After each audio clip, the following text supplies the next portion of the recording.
I screwed up. I didn't stock up my kindling last night, even though I knew it was empty. And sure enough, my fire went out while I was sleeping. I think it's time to get this kindling stocked back up and ready to go, because it's winter, man.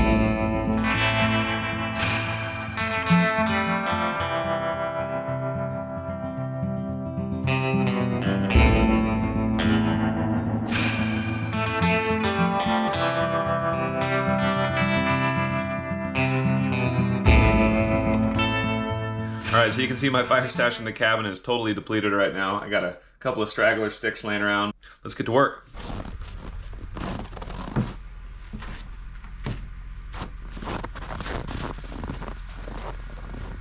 So to get started, I'm going to grab some of my big spruce chunks and just get them smaller. I'm going to try to pick the driest ones I have for kindling, just so it gets started easier. So first thing we're going to do is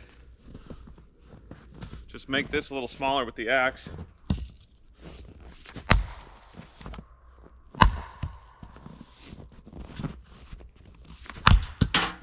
I really recommend these for making kindling. Just really saves you from having to hold the piece with the axe and swing it and cut your fingers. So instead what you do is you just take a hammer, hold it onto the sharp part of the block and whack it. Just like that, you got kindling.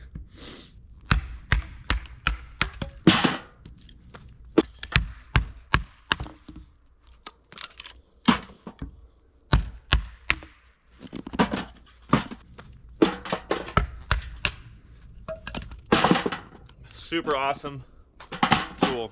I love this thing. We'll go through, make some nice chunks, get the fire started easy in the morning.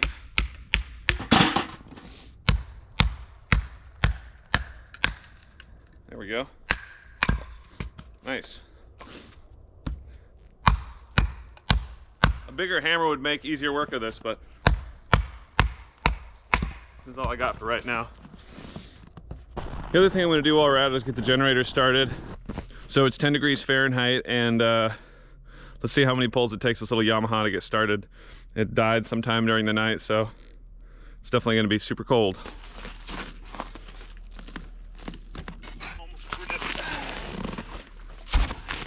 Super good option for off-grid power. Let's see what this baby will do. Oh, first pull! This is the cold weather extension cord. It's frozen solid. It's supposed to stay flexible down to some temperature, but clearly it's below that temperature because it's frozen. All right, let's get back to chopping wood.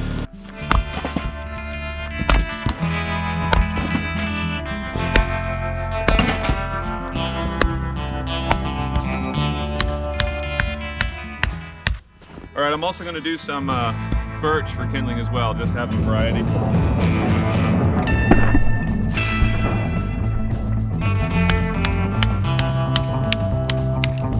Okay, so I got my first bucket full of kindling, and I'm going to take it to the cabin and stack it up.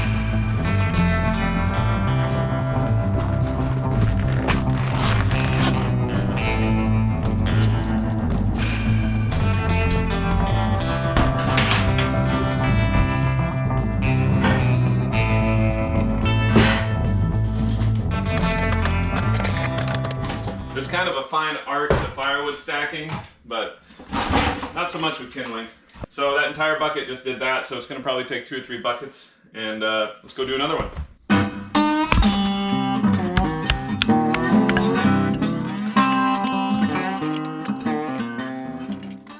Probably 2 more buckets, but we're getting there.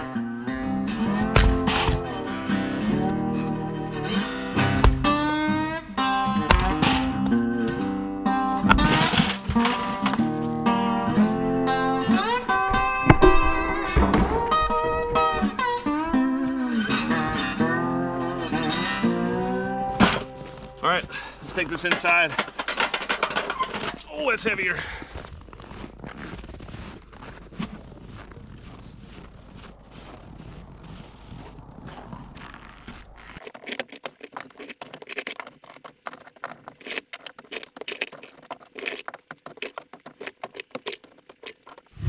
All right, that's a good looking kindling stack.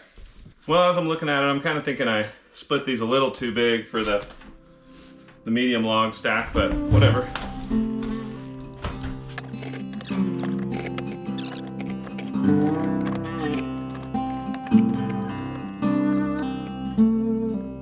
Okay, well, it didn't all fit, but that'll do for that. Now let's put the big rounds in there.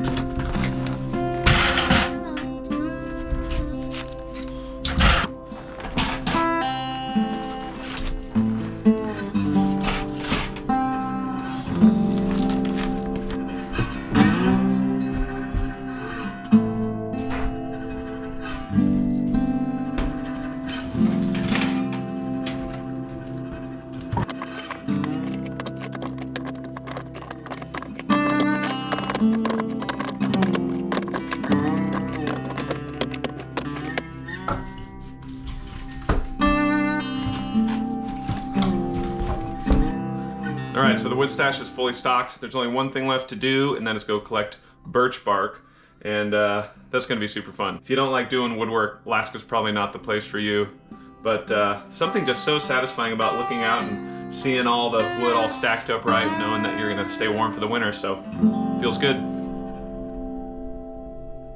Alright, let's go get some birch bark. I got this bucket that I keep next to the wood stash, and we're gonna fill it to the brim with birch bark. And just the littlest bit of birch bark in there with a flame on it will totally get the fire started. It's like napalm that grows on trees, so let's go get some.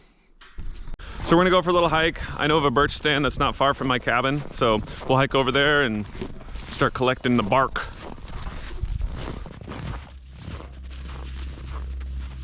So this is cool. My trail that I used to get around the pond has got fox prints on it. I see fox out here quite a bit. In fact, there used to be a black fox out here that I named Levi because I saw him so often that I decided to give him a name. And they hunt hare, snowshoe hare, which are rabbits out here, and which there's a lot of. So the fox do really well. So it's really cool to have them on the property. I just saw one yesterday, big red fox. So I'm sure that's his tracks. And I've actually found their dens on the other side of the pond as well. Pretty cool.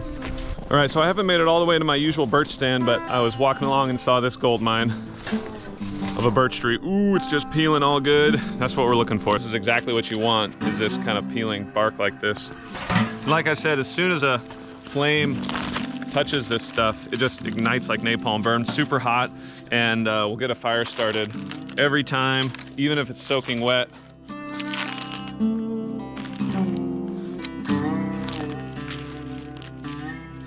All right, so I got a little bit from that tree, but definitely need to get a lot more, so let's keep hunting. There's something just really peaceful about hunting for birch bark. You're just wandering through the woods, looking for a tree. I don't know, let's kind of enjoy it. So let's do it.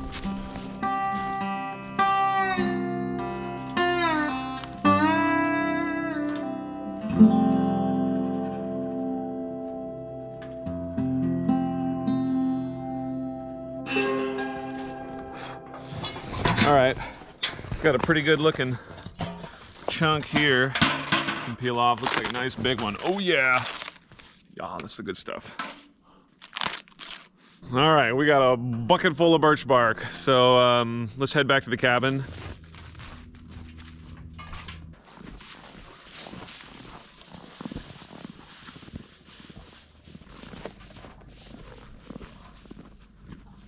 So I want to give you guys an idea just how flammable birch bark is. Here's a little piece of it. Just burns. And it burns hot too. All right, the wood cache is stocked and ready to go. This will probably last only 7 to 10 days, and then I got to do it all over again.